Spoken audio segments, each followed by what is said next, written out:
Hello everyone, hope you all are fine and doing well. It's me Saradnan back to you guys again with yet another very interesting and thought-provoking video based on the fear of speaking any non-native language or any foreign language which was termed as xenoglossophobia. As mentioned in my previous video, this video of mine is a continuity of part 1 of which my previous video was based upon. Now this part is actually the remaining part of the previous video and it tells you how to overcome xenoglossophobia, that is, how to overcome the fear of speaking any foreign language, which is very common among the people these days. So, all this has to do with a few basic strategies that I would like you guys to be very focused upon. What are those important strategies? Number one is confidence. Being a confident speaker has little to do with your actual ability to speak in English. I have known most of my class fellows that had crammed almost all the grammatical rules and they had known almost all the conditional sentences, yet they lacked the basic confidence to speak in front of the friends. Even within a group of friends, they stammered and they hesitated as if their minds had gone blank and they lacked that courage to speak with confidence. So, knowing something and how to exactly say something are actually two different things, two entirely different poles. Let me tell you one very interesting thing. One of my colleagues, he always used to did plus second form of verb, and when I would try to correct him often, he would say, a non-native English speaker needs confidence as the basic tool to survive and to go unnoticed. And he was right, because mistakes are a human characteristic. Mistakes are the part of life. Sometimes the mistakes are due to the lack of basic grammatical knowledge, sometimes due to the complex social environments, working environments of which we're a part of. So, what's the rule? When you feel hesitated, when you feel a lack of confidence, what's the rule that you should work upon? Number one thing, if you are hesitating, you should relax. Relax, pause for a moment, take a deep breath, and think. Does grammar matter most or my confidence? Number two, you should know your strengths and limitations. Why I am saying strengths and limitations? Because these two things are very important. These two things will tell you what are the important areas where you are lacking and where you need to focus more upon. There's another very important thing. When you are afraid of speaking English in front of the public, you should think, who are the people you are afraid to speak in front of? What role do they have to play in your life? If they don't have any direct role to play in your life and still you feel hesitated, then you are giving them a chance to shape your life indirectly. How come? Because you are hesitating, you will give them a chance to mock at you. This will lead you to future anxiety, and definitely you will feel really awkward in speaking English again for the very next time in front of the public. So don't let them play their negative role into your life. So confidence is something we can always work upon and improve. When you think about fluency, English fluency, you need to figure out how to learn to speak in English. And when you think how to learn to speak in English, you need to focus on how to express ideas in English. Okay? And with this comes the next step, that is, you have to think in English first. How can you think in English?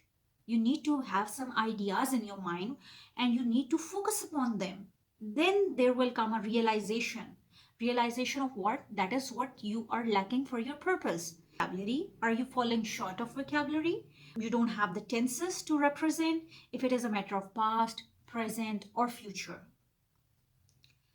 Second important thing is visualize success, that is dream big.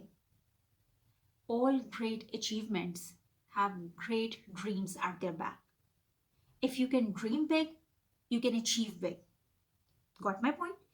Don't think that I will make mistakes or they won't understand me. Rather, you should switch to thinking, yes, I am confident, I am capable. Visualize yourself speaking English fluently, and then definitely you will feel that you're getting more confident and fluent in English. The next important step is celebrating your wins. Let me give you a very fine example. If you have learned some vocabulary items or some vocabulary terms and you have succeeded in using them properly within a given context, then this is your win. Even if it is a small win, it is not a grand one, even then it's a win. You need to celebrate it into your mind. Strengthen yourself by celebrating your wins. Think about the things you have already done well in English, I must say, and then feel proud of that. Don't you think that, yes, what's still left to be achieved? Rather, you need to think how far I have come. And definitely that's a win. That's an achievement, and you need to be proud of that. Number 4 important step if you want to become a very confident speaker of the non-native language. The fourth important step is to speak at a normal pace. What do I mean by normal pace? When we are nervous, we tend to speak louder, or in a bid to copy native English speakers, we tend to make mistakes. Fine. Have you ever heard the most influential and most effective public speakers? They speak slowly so that maximum people can understand them. And why they speak slowly, apart from making the people understand them, there's one very fine reason for that. If you speak slower at a normal pace, it makes you look rational, logical, reliable, and confident also. And you get the time to think what to say next. Okay, so if you want to become a confident speaker of English language, you have to speak at a normal pace. Don't be afraid of making mistakes. Mistakes are a human characteristic. They're a part of human life. Even native English speakers tend to make mistakes, whatever the reasons may be. So don't obsess yourself with the thoughts of, yes, what would happen if I'm unable to come up to that level of English proficiency that other people are enjoying. So don't worry about that. What is your basic concern? Your basic concern is to be fluent in English and not to be perfect. However, I must tell you that you need to keep the notes of your mistakes. If there is a mistake that you often repeat unconsciously, so you need to keep notes on that mistake in order to avoid that. If someone uses did plus second form of verb, okay, that's fine. If somebody is using inappropriate tense form to represent a specific time, that will distort the whole sentence and the whole meaning, which can lead to wrong interpretation. So this is not a slight mistake. This is something worth considering. So what that person is supposed to do in that inefficient communication will followed by wrong interpretation of the meaning, and this will lead you to the havoc. So you should note your mistakes and repeat the corrections of your mistakes until and unless the previous incorrect forms that you often use, they will start appearing odd to your ears.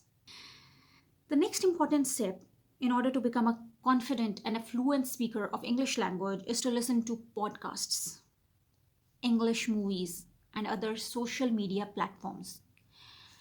These social media platforms are a very efficient means of enhancing your English fluency and your pronunciation patterns.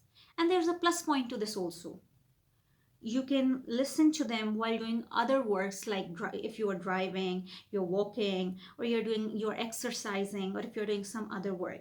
So continuous exposure to the native English speakers will make your pronunciation better. It will make you guys look so natural, exactly like the native speakers. Not exactly, almost exactly. And you should focus on the expressions they use and how do they pronounce the words. Two things must be considered or must be focused upon. Number one, expressions they use, and number two is how they pronounce the words and their intonational patterns. Okay, there is another very important technique that I wanted you people to know. That technique is called shadowing technique. It's a very effective and very fruitful technique when it comes to any foreign language learning. This technique is based on repeating simultaneously exactly along with the speaker, the native English speaker. Fine.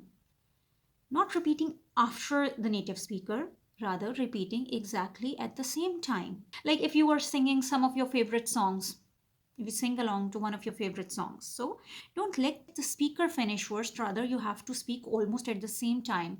If you have the script, if you have the lyrics, that's a plus point, because then your fluency will also become better and your listening will become better too. I had read somewhere that in order to be a very good speaker of a non native language, you first have to become a good listener. So the shadowing technique will help to improve your pronunciation, rhythm, intonation, the use of daily expressions, and the listening skills also. And there are many apps, social media apps, that are really, really fruitful in this regard. I had downloaded one of the apps that was Elsa. It was very fruitful. On my screen, I can exactly show you how it is going to help you or aid you regarding the English language fluency. It's an artificial intelligence coach that really helps you a lot when it comes to your vocabulary. I was engaged in a conversation with Elsa, and I found that it gave me some specific scenarios that were based on different situations, and it asked me to switch the role. At some time I was the friend, at some time Elsa was the friend, at some time I was a client. So Elsa was basically helping me a lot in English fluency. And how come? It was providing me with perfect vocabulary items. It has lot more options you can really work upon and improve your English language fluency. It's not free, it's basically a paid app, but you can go through the first free trials and then you can analyze that whether it's fruitful for you or not. And the plus point is this, that you can get instant feedback. Okay, so we have app for speaking, we have Hello Talk, which is very popular. It includes a lot of features for language exchanges, plus short English courses and translation tools and much more. Another very significant app is Telera. Telera is offering you free English resources, free email courses, free guidelines. So online world has endless opportunities for you. Join some language exchanges that are stand-ups. Practice the language you are learning with someone who is proficient at that language. You can even Google about the apps that help one in enhancing their English. Another very important technique is speaking to yourself. Stand in front of the mirror. Take your reflection in the mirror to be your companion. And think of some scenario or some topic into your mind that you would really love to throw light upon. And then you can enjoy conversating with your companion or your friend. Here you can get an idea of what you are lacking at. I mean, you're falling short of vocabulary, you're falling short of tenses, you have an ambiguous concept of tenses in your mind, and this will truly help you, because you will not feel insecure of being humiliated by someone or mocked at by someone if you fall short of a vocabulary word, or if you are pronouncing something wrong. So speaking to yourself in front of the mirror is a very, very effective technique when it comes to being fluent in English. Now record your own English language story and rehear it. We have Cinderellas, we have Elsa, we have Anna, we have so many Disney princesses, and we have so many topics that we really, really love to throw light upon. So you should read those stories aloud and record them. Though it is a time-taking technique, but it's very effective. Effective from the perspective of intonation and effective from the perspective of, we can say, pronunciation. You would be able to focus on your words, phrases, pronunciation, and much more. You can even use QuickTime Player, Audacity, and even you can use your camera. Another significant step is to focus on vocabulary. To make a list of your own vocabulary words. What do I mean by own vocabulary words? Focus or keep it in mind that there are a few words that you would love to use in your daily life situations. In my upcoming videos, I will help you a lot with the vocabulary lists, but I suggest you to make your own vocabulary list. Write down new expressions, new phrases, new idioms that you come across. Regularly write them in your notebooks or mobile memos, whatever is easily available to you people. So then look at their meanings and their cultural context, how to use them. Make stories out of your vocabulary lists. In my upcoming videos, I'll provide you vocabulary tasks that you should be working upon. That was all from my side for today's video, but this video has part 3 also.